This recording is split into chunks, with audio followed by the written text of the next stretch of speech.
going? Hello, everybody. Thought I'd give my top 10-ish favorite Carpenters songs of all time. These songs are probably, I'm sure, if you're a Carpenters fan, are going to be on your list as well. But there might be a couple here that are not, so there might be a couple surprises here. So let's see. I said 10-ish because I couldn't narrow it down to 10. So I'm going to say, start off with This Masquerade. Karen Carpenter, well, the Carpenters did a duet with Ella Fitzgerald back in the 70s. It was really popular, but the Carpenters also recorded a version of their own, and it's really great. Karen just sings her heart out. Excuse me. I'm down at Green Lake today. It's kind of killing an afternoon. Next up we have Solitaire. This will just rip your heart out. If you haven't heard Solitaire, it's a really popular song, or it was at the time. All the big crooners sang Solitaire. Frank Sinatra, Dean Martin, Perry Como, you name it. Sing. I remember that one very early on, back in the early 70s when that came out. I remember when all their songs came out on the radio, but this one came out, I think, in like 73 or 74, I want to say.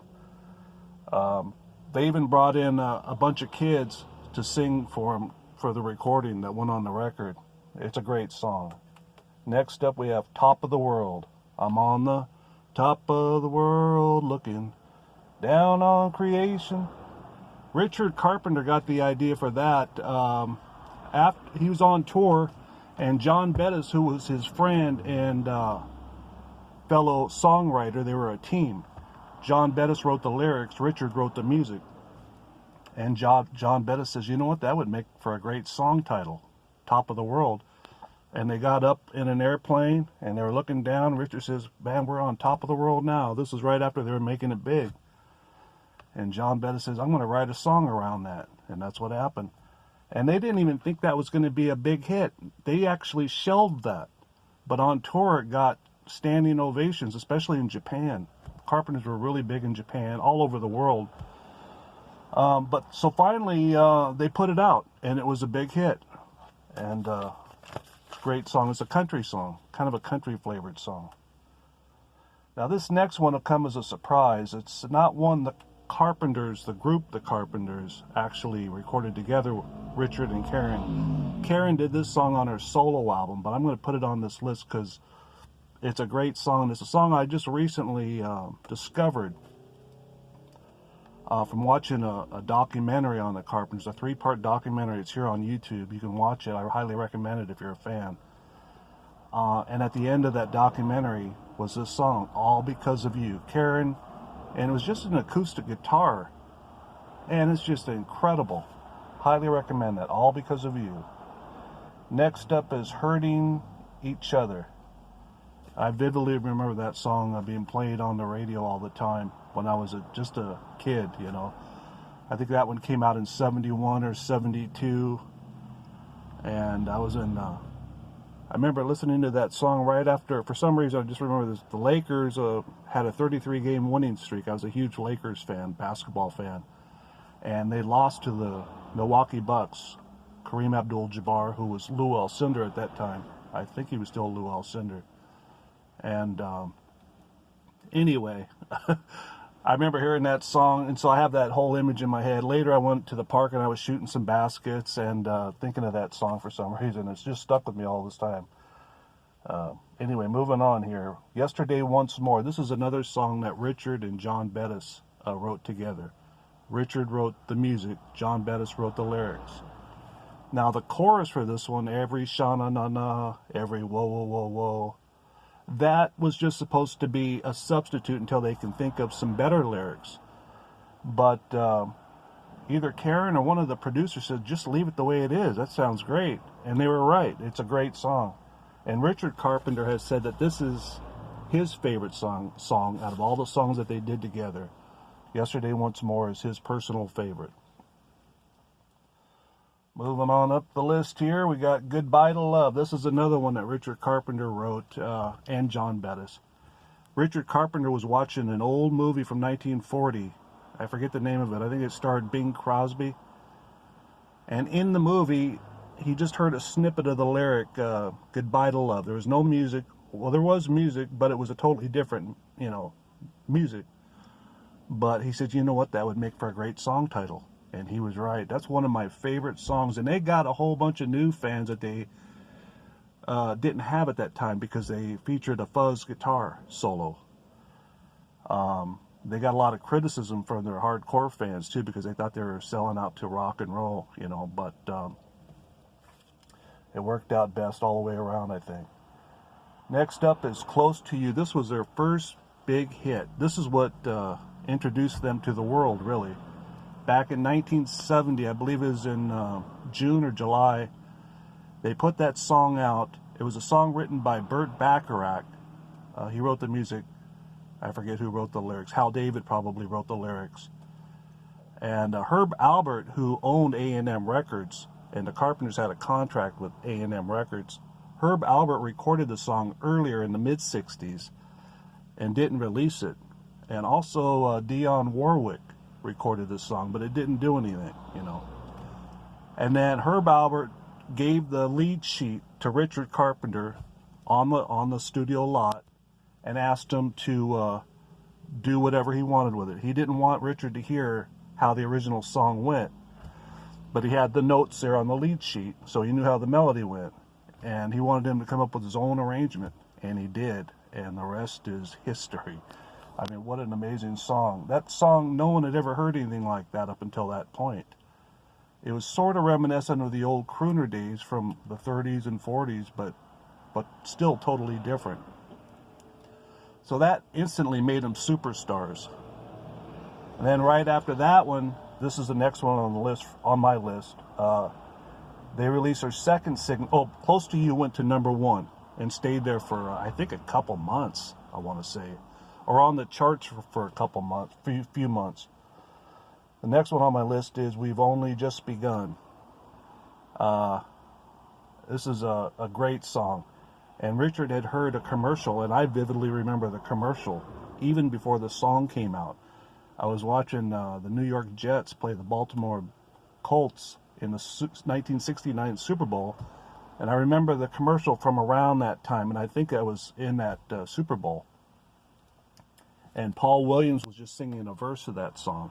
And it was a really popular commercial at the time, and everybody liked that song, including Richard Carpenter, who had heard the same commercial. And he called up, actually, Paul Williams had a contract with A&M as well. And so Richard Carpenter would run into Paul Williams all the time on the lot. So when he did, he asked him, do you have a second verse for that song? And Paul Williams says, oh yeah, I do, And Paul Williams, I heard him in an interview, he says, even if I didn't, I would have told him I did and would have ran home and wrote it. And so they put the song together, and it was a second massive hit that same summer. This one went all the way to #2. I know all this because I've read books on the Carpenters. I've watched all their interviews. I've seen all the documentaries that I think are available multiple times. They just came out with a big book of their tour dates, which I highly recommend.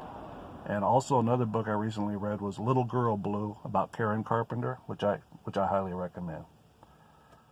Moving on up the list here, we only got a few more to go. Superstar. This is usually #1 on most people's Carpenters' favorite song list, and I like it too. I actually covered this song. I wasn't totally happy with my performance, and it didn't do very well, and I didn't expect it to. But anyway, it's just a great song. And that's a song that Richard Carpenter had heard on The Tonight Show. Bette Midler had sung the song, Superstar. And he got permission for the Carpenters to sing it.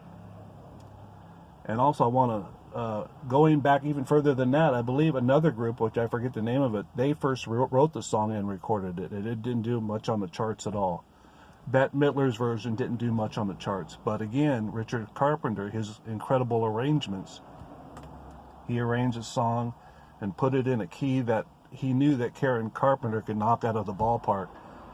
In my opinion, and a lot of people's opinion, Karen Carpenter is the greatest, not only female singer ever, but the greatest singer ever. That's saying a lot. I know, genres play into it and this and that, but just the tone, the beauty of her natural voice, and her ability to control it, to just, and she never even warmed up. I heard her in an interview. They asked her, "How do you warm up your voice before you go on into a concert?" She says, "I just walk out there and sing the songs." Just a natural gift, She didn't have that at first. She used to try to sing in a high voice back in the 60s, and nobody really thought much of it. And then she started singing in a lower register, and that's when her incredible, natural, beautiful voice came out and shined for all the world to hear, and the rest is history. So Superstar is number 3. Number 2, this is another tough one, but I'm going to go ahead and put For All We Know. For All We Know is Richard and Karen were at the movies in Toronto after, while they're touring in Toronto, and they kind of had a writer's block, and so they went there just to chill out and watch the movie. And they were watching a movie, Lovers in Other Places or something like that. And they had a snippet of the song, during the wedding scene, I think. And Richard Carpenter, after the movie, immediately called up the A&M studio lot and asked them to have a lead sheet ready for him when he got back to Los Angeles. And they immediately recorded it, and it became another massive hit. And again, not hitting number 1, but it was number 2. They had a lot of number 2 hits. And my number 1 all-time favorite song, and I just remember this song so well, ever since it came out, where I was, the time of the life. It was a good time in my life, personally. I was like, I think 10 years older, 8 or 9 years old when it came out. Maybe younger, I can't remember, but Rainy Days and Mondays. Because of this song, I just love the song so much, and it just takes me back. Every time I hear it, it takes me back to that time. It was such a great time for me, and I'll show you. I'm in my van right now. I've got a few Carpenters CDs. Hang on a second. Ouch. I don't mean to hold everybody up. Let's see, I'll show you this one first. This is their hits. The number 1 hits. It's a really popular CD. If you're new to the Carpenters, or you haven't been listening to them in a while, there's a lot of great songs on here. We've Only Just Begun, Top of the World, Ticket to Ride, Superstar, Rainy Days and Mondays, Goodbye to Love, Yesterday Once More, I've Got to Take Some... It's going to take some time. Oh, that should have been on my list. I forgot about that one. It's gonna take some time this time. Sing, For All We Know, Hurting Each Other, They Long to Be Close to You. So all the big hits are on this one. You can get this, for probably $10 brand new. I got it used on eBay. This one I highly recommend because there's a lot of songs on you might not be so familiar with. This came out in 2004. They got all the big hits on there, including a lot more you haven't probably heard, like Reason to Believe, that Tim Hardin song, Jambalaya, Hank Williams. Oh boy. And one of my favorites, Solitaire.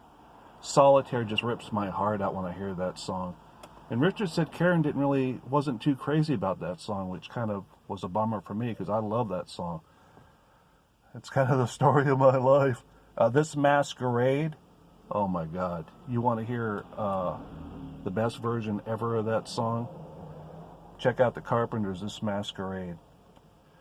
Here's a song on here, Calling Occupants of Interplanetary Craft. A lot of people, that's their favorite Carpenters song, and it never really did too much for me. I like it more now than I did back then, that's for sure, but still, just Ticket to Ride, which was their first commercial success. I think it went to number 50 on the charts, or 55. Didn't do a whole lot. In fact, A&M was thinking about dropping them from the label.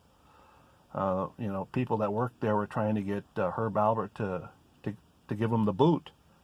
But Herb Alpert says, no, there's something about these kids. I'm going to stick with them.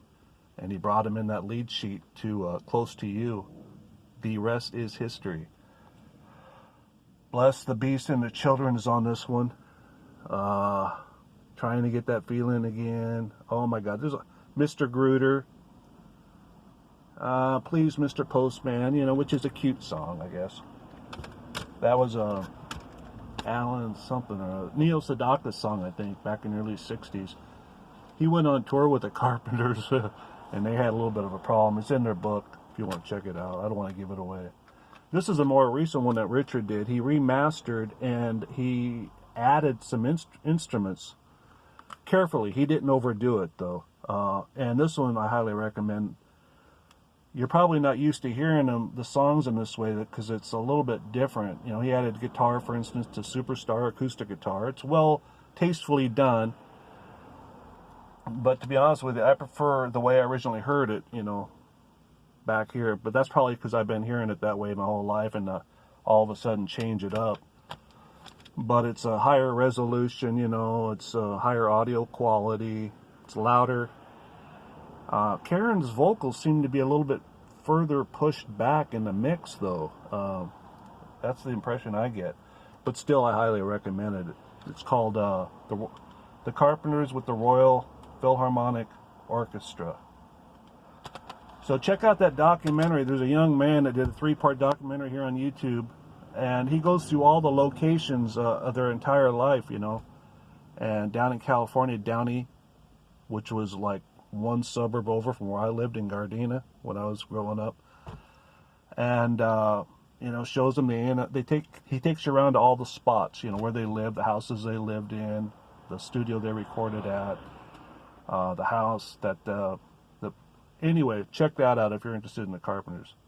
Don't want to hold you up. Oh my God, 17 minutes, you're kidding me. Sorry about that. Take care.